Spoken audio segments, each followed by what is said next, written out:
جو لوگ اللہ پر ایمان لائیں، کہیں کہ ہمارا رب اللہ ہے، پھر اس پر جم جائیں، ان پر فرشتوں کا نزول ہوتا ہے، نہ کوئی غم کرو نہ خوف، خوشیاں مناؤ جنت کی جس کا تم سے وعدہ کیا گیا تھا۔ اللہ کی ربوبیت پر اطمینان جب انسان کو ہو جاتا، میرا رب اللہ ہے، ربی اللہ، انسان کے لیے نہ کوئی کھٹکا، نہ کوئی خطرہ، نہ کوئی خوف، نہ کوئی حزن۔ جو کچھ ہو رہا ہے کس کے اذن سے ہو رہا ہے؟ اللہ کے اذن سے۔ اللہ کے اذن کے بغیر پتہ تک نہیں ہلتا۔ یہ کوئی اندھا بہرا مادہ نہیں ہے جس سے مجھے کوئی خوف ہو۔ اندھا بھینسا چلا آ رہا ہو اس سے تو ڈرنے کا ہر انسان کو ڈرنا چاہیے، نہ معلوم کس کو ٹکر مار دے، لیکن نہیں، اس کائنات کو چلانے والا ایک سمیع و بصیر خدا ہے، وہ جو میرا دوست ہے، میرا ولی ہے۔ اللہ ولی الذین آمنوا یخرجہم من الظلمات الی النور۔ اللہ اہل ایمان کا ولی ہے، ساتھی ہے، پشت پناہ ہے، مددگار ہے، حمایتی ہے۔ بتائیے جسے یقین ہو جائے کہ اللہ میرا مددگار، اللہ میرا محافظ، اللہ میرا پشت پناہ، اللہ میرا حمایتی، اس کے لیے کوئی خوف ہوگا؟ اس سے کوئی ڈر ہوگا؟ میں مثال دیا کرتا ہوں ایک بہت سادہ، پنجاب کے دیہات کی۔ تو بڑا چودھری ہے اور کوئی غریب کسان ہے۔ اس غریب کسان کے جانوروں کو ہر وقت اندیشہ ہوگا چوری کا، کوئی میری بھینس کھول کر نہ لے جائے، کوئی میرا بیل کھول کر نہ لے جائے۔ لیکن جس کے بارے میں یہ سب کو معلوم ہو کہ وہ جو بڑا چودھری ہے وہ اس کا دوست ہے، اس کی بچیا کو کوئی خوف ہوگا؟ اس کی بھینس پر کوئی ہاتھ ڈالے گا؟ اسے کوئی اندیشہ ہوگا؟ نہیں۔ کیوں؟ کہ وہ بڑا چودھری، بڑا اس کا یہاں کا سردار، جاگیردار، سب کو معلوم ہے وہ میرا دوست ہے، کوئی میرے خلاف اقدام نہیں کر سکتا۔ اس دنیا میں یہ چھوٹی سی بات اگر آپ کے دلی اطمینان اور سکون کا باعث بن سکتی ہے تو ذرا تصور کیجئے۔ میں لفظ تصور استعمال کروں گا صرف اس لیے کہ اس کا ہم جس کو کہتے ہیں ادراک اور شعور کر نہیں سکتے، اگر کے ساتھ کر سکتے۔ اگر یقین ہو کہ اللہ میرا مددگار اور یقین ہو کہ اللہ ہر آن میرے ساتھ ہے، پھر کوئی خوف، کس کا خوف؟ کوئی شے اللہ سے بالا تر ہے؟ کوئی قوت اس سے زیادہ طاقتور ہے؟ کوئی اس کے ارادے کو بدلنے والا ہے؟ کوئی اس کی مشیت کے آڑے آنے والا ہے؟ یہی بات ہے جو حضور نے فرمائی، یہ ایمان کا حاصل ہے لب لباب، کہ دیکھو اچھی طرح اس بات کو ذہن نشین کر لو، اگر تمام انسان مل کر تمہیں کوئی نقصان پہنچانا چاہے نہیں پہنچا سکتے، مگر جو کچھ اللہ نے لکھ دیا ہو، اور تمام انسان مل کر تمہیں کوئی نفع پہنچانا چاہیں نہیں پہنچا سکتے، مگر وہ شے جو اللہ نے طے کر دی ہو۔ آپ پھر میں کہوں گا ذرا طاری کیجئے، اسے فرض کیجئے، اسے سوچئے، اگر اس حدیث پر ہمارا دل ٹھکا ہوا ہو تو کسی سے ڈر ہوگا؟ یہ مجھے نقصان نہ پہنچا دے، یہ میری رپورٹ خراب نہ کر دے، یہ میری انکریمنٹ نہ رکوا دے، یہ میرا یہ نہ بگاڑ دے، یہ میرا یہ نقصان نہ پہنچا دے۔ اس کا ڈر، اس کا ڈر، اس کا خوف، اس کی خوشامد، اس کے لیے جا کر طرح طرح سے اپنی عزت نفس کو ذلیل کروانا اس کے سامنے، یہ سب کچھ کیوں کرتا ہے انسان؟ جب سمجھتا ہے کہ اس کے ہاتھ میں میرا کوئی نفع ہے، اس کے ہاتھ میں میرے لیے کوئی ضرر ہے، یہ مجھے کوئی گزن پہنچا سکتا ہے، یہ مجھے کوئی نقصان پہنچا سکتا ہے، یہ میرا کوئی کام بنا سکتا ہے، یہ میری کوئی ضرورت پوری کر سکتا ہے، اسی کا نام شرک ہے۔ جہاں آپ نے یہ سمجھا کہ غیر اللہ کے اندر کوئی طاقت موجود ہے، وہی شرک ہے۔ بتوں سے تجھ کو امید ہے، خدا سے نومیدی، مجھے بتا تو صحیح اور کافری کیا ہے؟ شرک تو یہ ہے۔ جس پر بھی تمہیں یہ خیال ہے، کلمہ ہے یہ کلمہ سوم، لا حول ولا قوت الا باللہ، ذرا اس پر دل کو کبھی اگر آپ تصور کریں، پھر فرض کریں، دل ٹھک جائے، اس پر کوئی طاقت نہیں۔ یہی بات تھی جو شیخ عبد القادر جیلانی رحمۃ اللہ علیہ نے اپنی وصیت میں اپنے بچے سے کہی. 11ویں دینے والے ہیں، لیکن حضرت شیخ عبد القادر جیلانی کی وصیت اور تعلیمات کو کتنے لوگ ہیں کہ جانتے ہو؟ یہ جن مقامات تک پہنچے ہیں وہ کس چیز کی بدولت پہنچے؟ انہوں نے جو پیغام دیا وہ کیا تھا؟ اے میرے بچے، جس طریقے سے قرآن مجید میں حضرت لقمان کی نصیحتیں جو ہے نقل کر دی گئی ہیں، میں یہ عرض کروں گا بالفرض اگر قرآن حضرت عبد القادر جیلانی کے بعد نازل ہوا ہوتا تو شیخ عبد القادر کی یہ نصیحتیں بھی قرآن میں درج ہوتی. اتنی اونچی نصیحتیں ہیں. اے میرے بچے، اس حقیقت کو ذہن نشین کر لے، لا فاعل فی الحقیقت ولا مؤثر الا اللہ. اس کائنات میں نہ کوئی فاعل حقیقی ہے نہ مؤثر حقیقی ہے سوائے اللہ کے. کسی شے میں کوئی تاثیر نہیں اگر اللہ نہ چاہے. آگ جلا نہیں سکتی اگر اللہ نہ چاہے. پانی ڈبو نہیں سکتا اگر اللہ نہ چاہے. زہر ہلاک نہیں کر سکتا اگر اللہ نہ چاہے. کوئی چیز فائدہ نہیں پہنچا سکتی اگر اللہ نہ چاہے. تو در در پہ کیوں سر جھکاتے ہو؟ در در پر کیوں جبیں سائی کرتے ہو؟ سب کے سامنے کیوں ہاتھ پھیلاتے ہو؟ ایک اللہ سے مانگو، ایک اللہ کے سامنے زمین پر اپنی جبین رکھو. لا فاعل فی الحقیقت ولا مؤثر الا اللہ. نظر آتا ہے ہمیں کہ پانی پیاس بجھا دیتا ہے. پیاس بجھانے کی صلاحیت پانی میں نہیں ہے، اللہ کے اذن سے. کھانا بھوک مٹا دیتا ہے، بھوک مٹانے کی صلاحیت کھانے میں نہیں ہے، اذن رب میں ہے. دیکھیے یہی یقین تھا. حضرت موسیٰ علیہ السلام کا واقعہ یاد کیجئے. سامنے سمندر آ گیا ہے، قوم دیکھتی ہے پیچھے کہ گرد و غبار کا طوفان ہے. معلوم ہوا کہ فرعون اپنے لشکر سمیت آ گیا ہے. لشکر جب چلتا تھا تیز رفتاری کے ساتھ تو گرد و غبار کا جو طوفان اٹھتا تھا اس کا تصور کیجئے. اور لمحہ بلمحہ وہ قریب آ رہا ہے. پوری قوم نے کیا کہا؟ اے موسیٰ انا لمدرکون، اے موسیٰ ہم کو پکڑے گئے. قرآن مجید نے تو یہاں وہ باتیں نہیں لکھی ہیں، لیکن تورات میں یہ درج ہے کہ بنی اسرائیل جھگڑنے لگے، دست و گریبان ہو گئے موسیٰ کے ساتھ. موسیٰ ہمیں یہاں مروایا لا کر، اس سے تو ہم ہی بہتر تھے. وہاں کھانے کو ملتا تھا، زندگی تو تھی، بیگار ہم کر رہے تھے، موت تو نہیں تھی. اب جو کچھ ہوگا اس کا تصور کرو، جس طریقے سے ہمارے ٹکڑے اڑائے جائیں گے. تو لڑ رہے ہیں حضرت موسیٰ علیہ السلام سے. یہ تورات کی تفصیل ہے.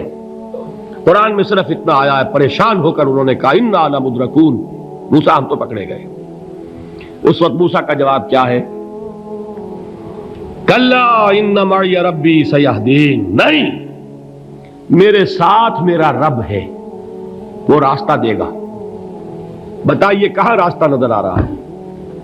یہ ہے ایمان بالغیب. راستہ نظر نہ آئے تب اللہ پر یقین ایمان ہے. جیب میں پیسے ہوں اور تب دل کو اطمینان ہے تو ایمان کس پر ہوا؟ پیسے پر، اللہ پر نہیں. جب وسائل و ذرائع نہ ہو اور پھر یقین ہو کہ اللہ مسبب الاسباب ہے، وہ اسباب کا پابند نہیں ہے، وہ اسباب کا محتاج نہیں ہے، اسباب اس کے محتاج ہے. اگر یہ یقین ہے تو اللہ پر ایمان ہے.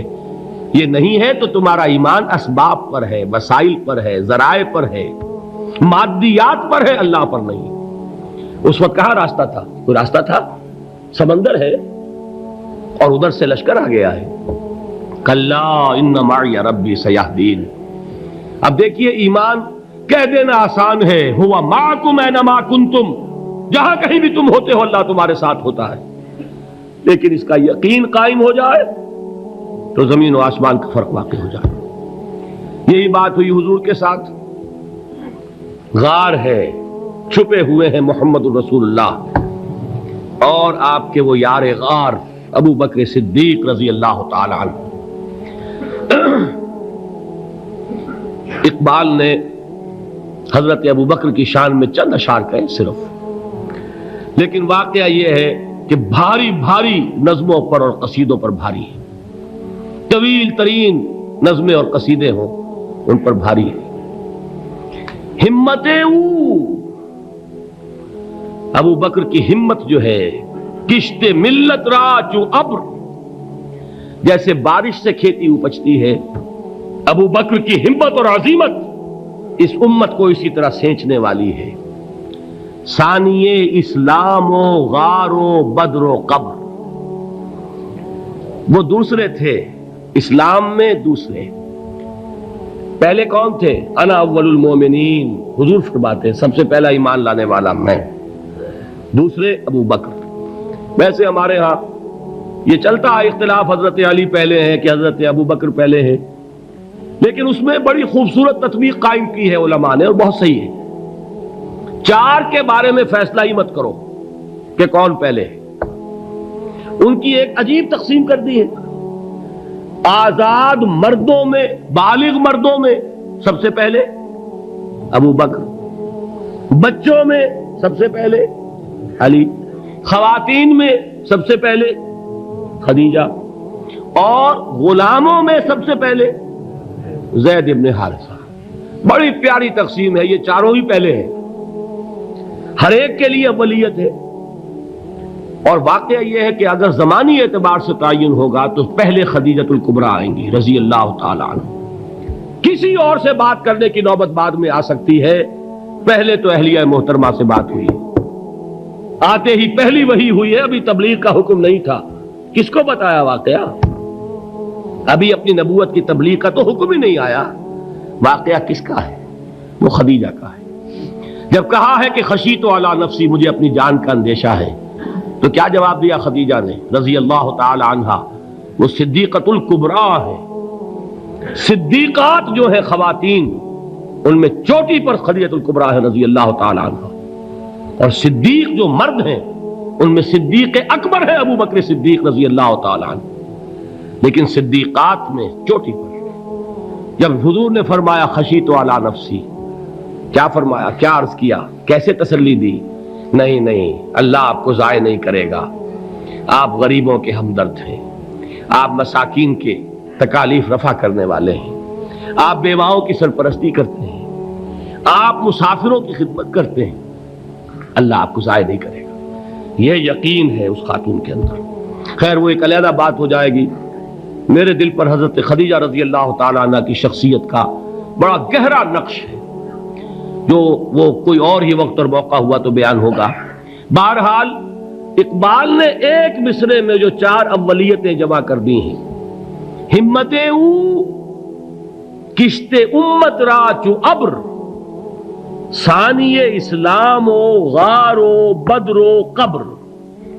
اسلام میں حضور کے بعد پہلے کون؟ ابو بکر۔ غار میں حضور کے ساتھ کون؟ ابو بکر۔ بدر کی رات اللہ کا رسول سر بسجود، وہ جھاڑ، وہ گھاس پھوس کی جو جھوپڑی بنائی گئی تھی، اور وہاں تلوار ننگی لے کر پہرا دینے والا کون؟ ابو بکر۔ اور اس حجرہ عائشہ میں محمد کے بعد سب سے پہلے دفن ہونے والا کون؟ ابو بکر رضی اللہ تعالی عنہ صلی اللہ علیہ وسلم۔ وہ جو معاملہ میں سنا رہا تھا غار ثور کا، حضرت ابو بکر بھی حضور کے خیال سے لرز گئے ہیں۔